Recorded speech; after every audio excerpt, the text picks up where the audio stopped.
Look, I don't know how y'all figure out how to prop up your phones to make your videos, because this should not be this complicated.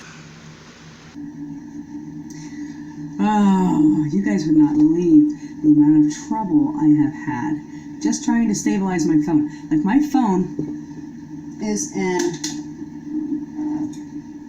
my tall canister, my tall one. So it's actually stuffed down on the top of my canister and set in front of me. So, like, yeah, I've had to microwave my coffee 3 times and was trying to set something up that was appropriate. So finally I decided, like, I'm just going to wing this. So, good morning, YouTube. My name is Angie and welcome to my channel. Although I am not new to YouTube, this is my first post on the Mission to Microfarming page.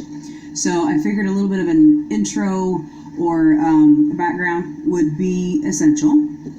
I am 3 years into my mission to becoming more self-sufficient.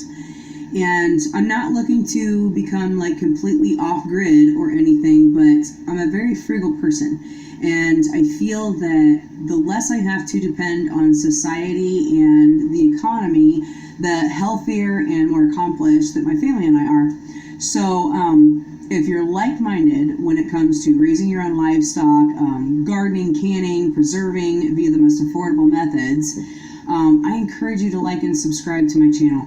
I would love to have you along, and I hope that we can learn from each other. So, with that being said, a little more about my mission. 3 years ago, my husband and I found a property for rent out in the country, and it was only 1 acre, but because it was for rent, we only had permission to use half of that acre for any kind of micro-farming, gardening, farming in general, livestock. So we were limited as far as my micro-farming vision had went. It was a great trial and error break-in. There was definitely times that I viewed my mistakes as failure or loss, but now I see the last 3 years as, I guess, kind of like a way that I got my feet wet. I started out with 5 hens and a rooster, and I knew very little about keeping chickens, but I fought my way through about 1.5 years of pretty hard lessons. I still say I'm blessed to never have experienced bumblefoot, but I still suffered losses from sickness and predators. So about 6 months into that, I purchased 3 rabbits, 2 does and a buck, and then a month later we had our county fair, and I purchased 2 Californians, a buck and a doe. And the first year was absolutely excruciating. I was positive that raising meat rabbits was completely and entirely overrated, just as well as the phrase that they breed like rabbits, completely overrated.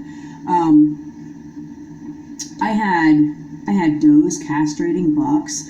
I lost my favorite buck to Snuffles, and not one out of all the attempts that I had made to breed a buck and a doe did I get one successful breeding. Not one. So, questioning whether or not this was all worth it, I decided to eat the troublemakers. I mean, after all, if you're going to fight like hell, I guess I better make sure I even like rabbit meat in the first place, right? So, yeah, so it took a little bit of experimenting, a lot of getting over some pride, a lot of rigging, and a whole lot of tears, but I finally stabilized a good operation for the meat rabbits, and I'll be sharing some of those experiences and recipes later in the channel.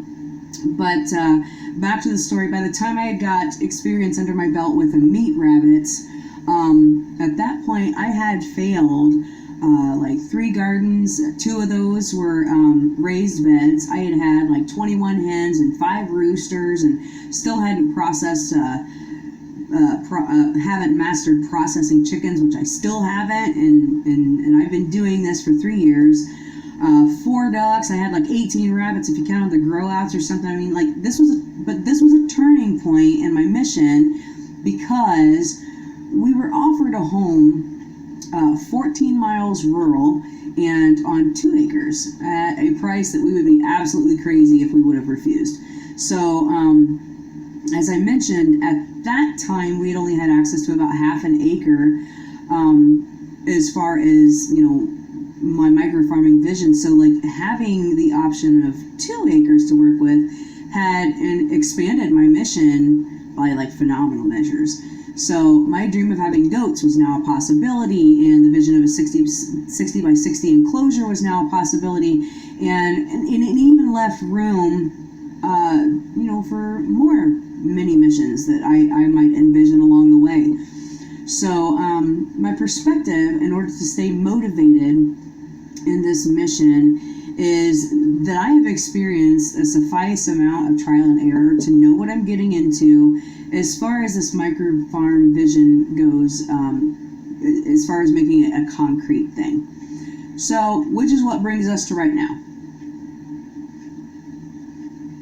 Sitting here in front of you with a windy intro and a cup of coffee that's clearly getting cold. Just join me. I would love to have the chance to drag you all along with me through the tests and trials and triumphs. Now that I've got more property to work with, this greatly expands my vision as far as my mission to microfarming. So I would love to learn from you guys also. I'm only 3 years into this, so I know there's plenty of lessons to be learned and tricks of the trade. I would love to take you guys along with me. Most of all, I want to share my excitement and encouragement for those of you out there with the same goals that are just now starting. So, goats, guys. Who doesn't like baby goats? So the current plan is a 60 by 60 enclosure. I want to put that on the back acre. Of course, chickens and meat rabbits, goats. I've got ducks that I've actually got eggs in the incubator right now. So I've got a few little breeds that I would like to add to the existing 4 and soon to hatch 3. Also a real garden, maybe a successful garden would be a plus, and an orchard. So I'm sure I'll be adding more dreams along the way. But if this sounds like your personal testimony, then like and subscribe. I'd love to drag you along with me as I begin a fresh start on this new acre and my mission to microfarming.